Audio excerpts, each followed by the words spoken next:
बिस्मिल्लाहिर्रहमानिर्रहीम अस्सलाम वालेकुम। आज हम एक्सरसाइज 1.1 के क्वेश्चन नंबर 7, 8, 9 डिस्कस करेंगे। सेकंड ईयर मैथ्स है। इसमें सबसे पहले मैं आपको एक चीज़ बताता चलूँ कि जब भी कोई फंक्शन हम लिखते हैं ना दो वेरिएबल्स के साथ y = 3x² + 7, तो जब कभी इस फॉर्म में कोई इक्वेशन आपको नज़र आएगी कि जिसमें दो वेरिएबल्स हों x और y, तो ये जो फॉर्म है इस फॉर्म को हम कहते हैं रेक्टेंगुलर फॉर्म। Rectangular form. जब कभी भी x और y को आप रिलेट करके लिखेंगे किसी भी एक्सप्रेशन में, तो एट दैट टाइम उस एक्सप्रेशन को हम क्या कहेंगे कि ये रेक्टेंगुलर फॉर्म है। लेकिन अगर आप x और y को आइसोलेट कर दें, जैसे a cos थीटा और y = b sin थीटा, हमने क्या किया, x को एक अलग इक्वेशन में लिखा है, y को एक अलग इक्वेशन में लिखा है, बट थीटा दोनों में कॉमन है, थीटा से लिंक हो रहे हैं दोनों। आई बात की समझ के नहीं, दे हैव कॉमन पैरामीटर, इसको पैरामीटर कहेंगे। तो theta is the common parameter for x and y, mean to say कि x भी थीटा पे डिपेंड कर रहा है, y भी थीटा पे डिपेंड कर रहा है। तो जब x और y को आप सेपरेट इक्वेशंस में लिखेंगे तो इस फॉर्म का नाम हमने रखा हुआ है parametric form. This is called parametric form. ये आपके पास पैरामीट्रिक फॉर्म है कि जिसमें x और y को आप सेपरेट कर देते हैं बाय अ कॉमन पैरामीटर। एक कॉमन पैरामीटर यूज करते हुए आप x और y को आइसोलेट कर देते हैं, तो जो फॉर्म आपके पास अपीयर होती है that would be called as parametric form. अब इसके बाद नेक्स्ट एक और भी फॉर्म है हमारे पास, दैट इज r और थीटा की फॉर्म है। यानी कोई एक्सप्रेशन आपको r और थीटा में अगर नजर आए तो इस x फॉर्म को हम क्या कहते हैं, पोलर फॉर्म। तो ये तीन तरह की फॉर्म्स हैं जो नॉर्मली आपकी प्लेन ज्योमेट्री में या एनालिटिकल ज्योमेट्री में यूज की जाती हैं।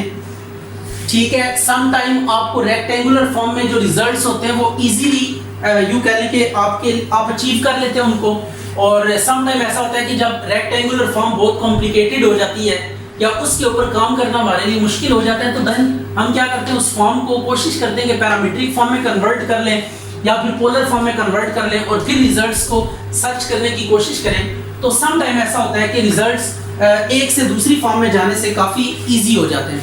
तो so we have these three forms के किसी भी क्वाड्रेटिक एक्सप्रेशन को आप किसी भी अलजेब्रिक एक्सप्रेशन को आप one of the three forms क्या कर सकते हैं, एक्सप्रेस कर सकते हैं।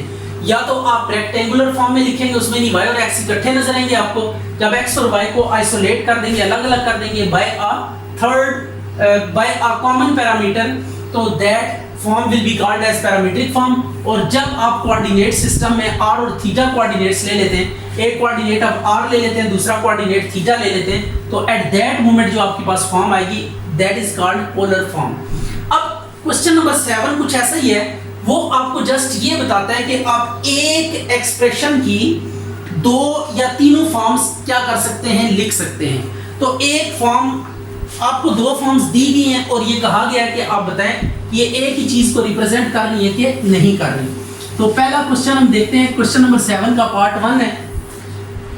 Question number 7 part 1, x = at² और y = 2at। कहता है कि प्रूव करें कि ये पैरामीट्रिक इक्वेशंस हैं। ठीक है, टू शो कि ये पैरामीट्रिक इक्वेशंस हैं of y² = 4ax। Mean to say ये जो एक्सप्रेशन, ये जो इक्वेशंस हैं, ये और ये वाली इक्वेशन, ये एक ही चीज है एक ही चीज, बट फॉर्म्स क्या है, डिफरेंट है। डिफरेंट फॉर्म्स के साथ ये एक ही चीज को एक्सप्रेस करेंगी। इसका जब ग्राफ ड्रा करेंगे तो वो भी वही आएगा और इसका ग्राफ ड्रा करेंगे तो तब भी वही आएगा। यानी इन दोनों एक्सप्रेशंस का जो ग्राफ होगा वो क्या होगा, सेम होगा। ठीक है, एक ही फंक्शन को ये रिप्रेजेंट कर रही, ये भी आपके पास पैराबोला है और ये भी क्या है, पैराबोला है। तो प्रूव करना है कि ये जो ये पैरामीट्रिक इक्वेशंस हैं किसकी, इस इक्वेशन की, ये आपके पास फॉर्म रेक्टेंगुलर फॉर्म है और ये फॉर्म्स आपके पास क्या है, पैरामीट्रिक फॉर्म्स हैं। तो अब प्रूव करना है कि ये रेक्टेंगुलर फॉर्म और ये पैरामीट्रिक फॉर्म एक ही चीज को रिप्रेजेंट करती है। तो हमने जस्ट क्या करना है, x और y की वैल्यूज में पुट करनी है और देखनी है कि इसको सेटिस्फाई करती है कि नहीं करती। तो आपने जस्ट y की जगह पे y की वैल्यू पुट कर देनी है 2at का होल स्क्वायर, 4ax की जगह पे आप लिखेंगे at स्क्वायर। तो यूजिंग 1 हमने क्या किया, x और y की जस्ट वैल्यू सब्स्टिट्यूट की हैं। 2 का square 4a square t square आ जाएगा और ये 4a into a square t square ये आ जाएगा। तो आप क्या लिखेंगे, लेफ्ट हैंड साइड इक्वल है किसके जी, राइट हैंड साइड के, ये दोनों इक्वल आ रही है। तो x और y की जो गिवन वैल्यूज थी वो हमने सब्स्टिट्यूट की गिवन फंक्शन में, उसको सिंपलीफाई किया तो हमने देखा कि सेम रिजल्ट आ रहा है दोनों साइडों पे। तो ये इसका मतलब ये जो वैल्यूज है ये सेटिस्फाई कर रही हैं। तो hence one gives parametric equations of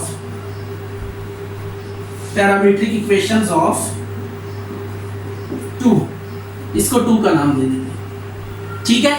तो ये जो 1 है ये क्या करती है, पैरामीट्रिक इक्वेशंस दे रही है किसकी, इक्वेशन 2 की। अब हम सेकंड क्वेश्चन देखते हैं, x is equal to a sin theta, y is equal to b cos, बल्कि ये x is equal to a cos theta है और y is equal to b sin theta है। शो करना है कि ये पैरामीट्रिक इक्वेशंस हैं इलिप्स की, x square over a square y square over b square is equal to 1। ये दोनों एक ही जो है ना कर्व की दो फॉर्म्स हैं, पहली पैरामीट्रिक फॉर्म है और दूसरी आपके पास रेक्टेंगुलर फॉर्म है। तो अब ये प्रूव करने जा रहे हैं, तो हम क्या करेंगे, 1 की वैल्यूज को उठा के इसमें पुट कर देंगे और देखेंगे दोनों साइडें इक्वल आती है कि नहीं आती। x के नीचे x की वैल्यू पुट करें, a cos थीटा का square over a square plus b sin theta का whole square over b square is equal to 1। तो ये आ गया यूजिंग 1 को हमने यूज कर लिया x और y की जगह पे, x की जगह x की वैल्यू, y की जगह y की वैल्यू। अब स्क्वायर को आप ब्रेक करें, a square cos square over a square plus b square sin square theta over b square is equal to 1। b square से और a स्क्वायर से कट गया, तो cos square theta plus sin square theta किसके equal आ गया, 1 के। तो cos square plus sin square कितना होगा, 1 इज इक्वल टू 1। तो लेफ्ट हैंड साइड इक्वल आ गई है किसके, राइट हैंड साइड के।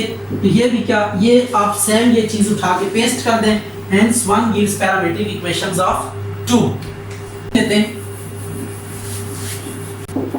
तो इसमें x is equal to a secant theta और y is equal to b tangent theta. अब शो करना है कि ये है इसकी पैरामीट्रिक इक्वेशन है, x square over a square minus y square over b square is equal to 1। तो अब इसमें सब्स्टिट्यूट करेंगे, a सीकेंट थीटा का whole square over a square minus b tangent theta का whole square over b square is equal to 1।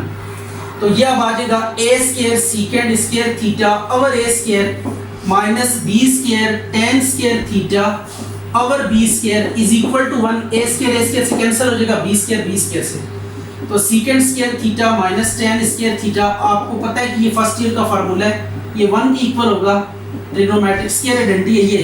तो 1 is equal to 1, left hand side is equal to right hand side. तो so we say कि hence 1 gives parametric equations of 2। अच्छा जी, अब हम नई class of functions discuss करेंगे। Those are called hyperbolic functions. Hyperbolic functions है ये। हाइपरबोलिक फंक्शन में साइन हाइपरबोलिक थीटा ये होता है e की थीटा माइनस e की माइनस थीटा डिवाइडेड बाय 2। फिर cos हाइपरबोलिक थीटा ये है e की थीटा प्लस e की माइनस थीटा बाय 2। फिर tan hyperbolic theta it is e की थीटा माइनस e की minus theta divided bye e की थीटा प्लस e की माइनस थीटा। देन है cot हाइपरबोलिक थीटा e की theta plus e की minus theta और e की थीटा माइनस e की माइनस थीटा। और फिर साइन का आपको पता है रेसिप्रोकल कोसेकेंट होता है, तो साइन की वैल्यू को उल्टाएंगे तो आपके पास ये कोसेकेंट का फार्मूला आ जाएगा। और देन सीकेंट का फार्मूला है secant hyperbolic theta 2 by e की थीटा प्लस e की माइनस थीटा।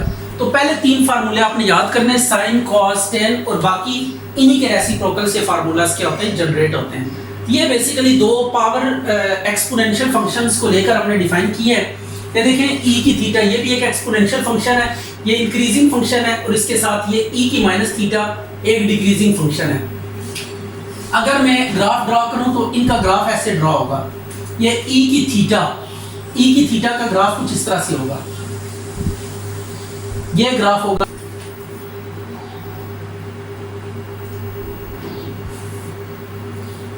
ये ई की थीटा का ग्राफ है आपके पास, और इसी तरह ई की माइनस थीटा का जब आप ग्राफ ड्रॉ करेंगे ना, तो इसकी जो फॉर्म होगी ई की माइनस थीटा, ई की माइनस थीटा का ग्राफ हम अगर देखें तो ई की माइनस थीटा जो ग्राफ आएगा ना, वो कुछ इस तरह से आएगा कि जैसे जैसे x की वैल्यू बढ़ेगी y की वैल्यू वैसे वैसे, अगर हम लिखें y इज इक्वल टू ई की माइनस एक्स, तो अब जैसे जैसे x की वैल्यू बढ़ाएंगे y की वैल्यू कम होगी, x की वैल्यू बढ़ाते जाए y की वैल्यू क्या होती जाएगी, कम होती जाएगी।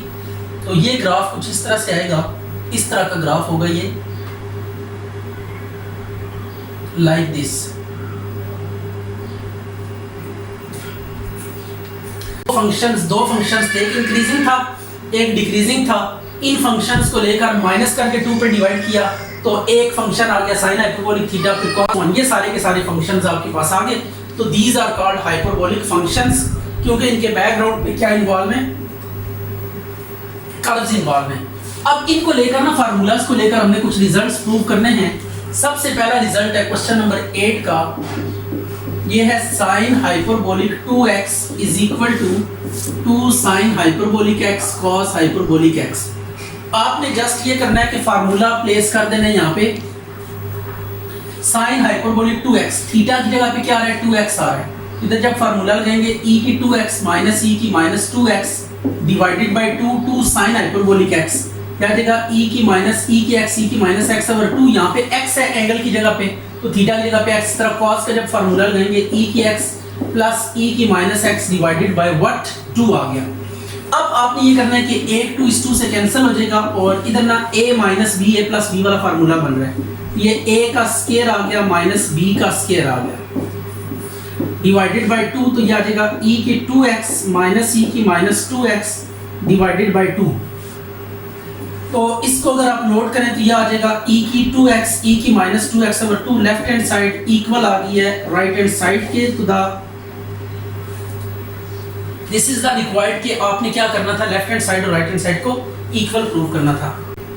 अब इसका प्रूफ देखते हैं, second hyperbolic square x is equal to 1 minus tan hyperbolic square x, तो सेकंड का फार्मूला अप्लाई करें 2 बाय e की x प्लस e की माइनस x का होल स्क्वायर, और राइट साइड पे भी फार्मूला tan का लगा दें, e की x माइनस e की माइनस x ओवर e की x प्लस e की माइनस x का होल स्क्वायर।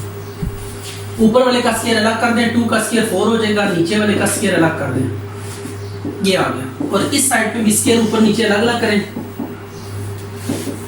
e की माइनस x का होल स्क्वायर, e की x प्लस e की माइनस x का होल स्क्वायर।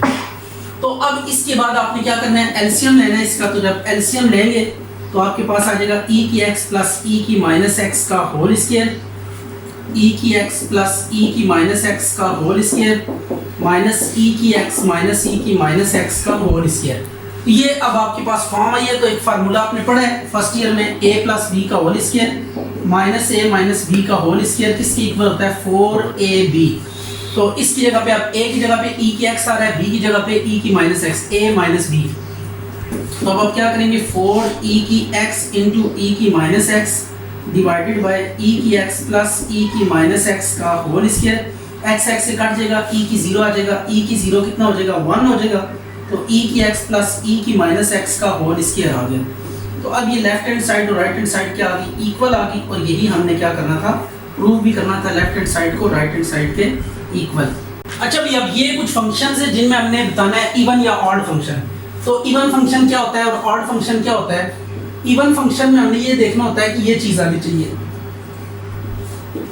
कि जब x को माइनस एक्स से रिप्लेस करें तो f ऑफ माइनस एक्स और f ऑफ x क्या होने चाहिए, आपस में इक्वल आने चाहिए। और ऑड फंक्शन में ये रिजल्ट हमने लेकर आना होता है, f ऑफ माइनस एक्स जो होता है वो माइनस f ऑफ x के इक्वल होना चाहिए।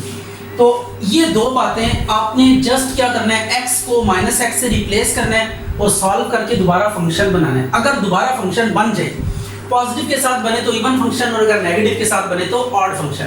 तो इसमें अब हम एक काम करते हैं, रिप्लेस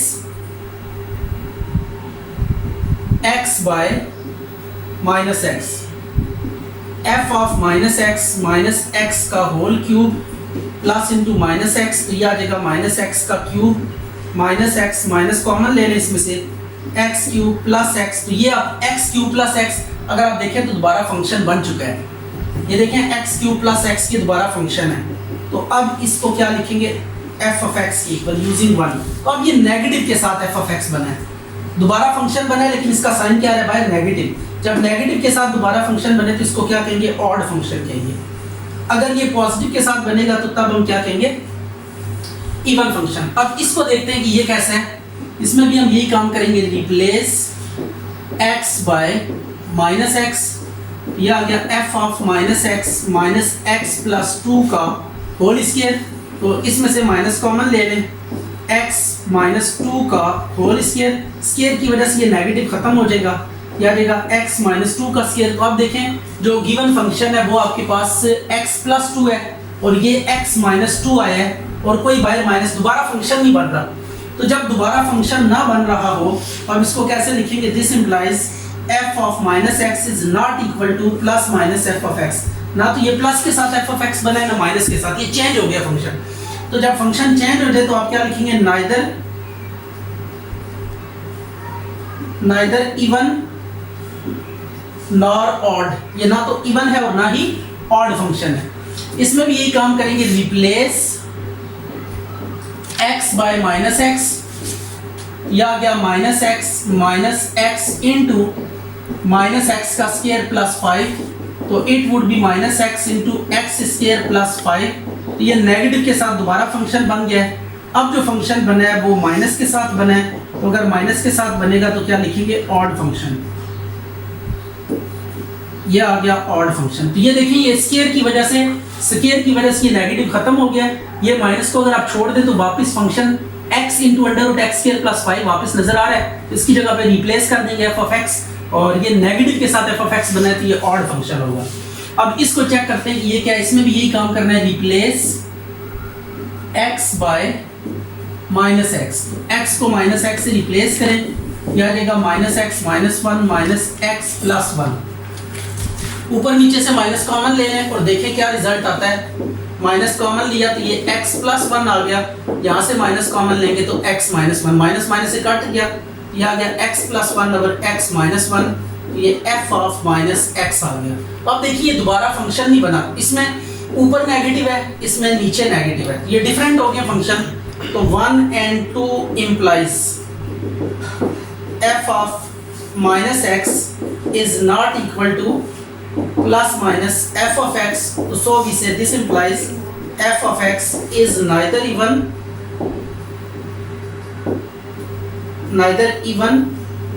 nor odd. इसमें भी अब इवन ऑड चेक करना है तो replace x by minus x, x की जगह पे माइनस एक्स लिखेंगे, x की 2/3 प्लस 6, तो इट वुड बी x की, ये इवन ऊपर देखिए इवन पावर है तो ऊपर अगर इवन पावर है तो नेगेटिव साइन खत्म हो जाता है।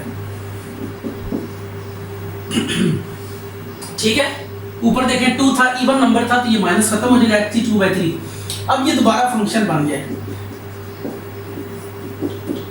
अब इसके साथ ना नेगेटिव नहीं आया, दोबारा फंक्शन बना है लेकिन नेगेटिव नहीं आया। जब पॉजिटिव में फंक्शन बन जाए इसको क्या कहते हैं, इवन फंक्शन कहते हैं। अच्छा, इवन फंक्शन के हवाले से एक बात आपने याद रखनी है कि जितने भी इवन फंक्शंस होते हैं उनका जब आप ग्राफ ड्रॉ करते हैं तो वो एक्स एक्सिस के और वाई एक्सिस के अबाउट सिमेट्रिक होता है, यानी जैसा एक साइड पे होगा वैसे ही दूसरी साइड पे ग्राफ होगा। तो एक साइड पे हम ग्राफ ड्रॉ कर लेते हैं, दूसरी साइड पे एज इट इज ड्रॉ कर देते हैं, उसका रिफ्लेक्शन। इसमें भी ये काम करेंगे।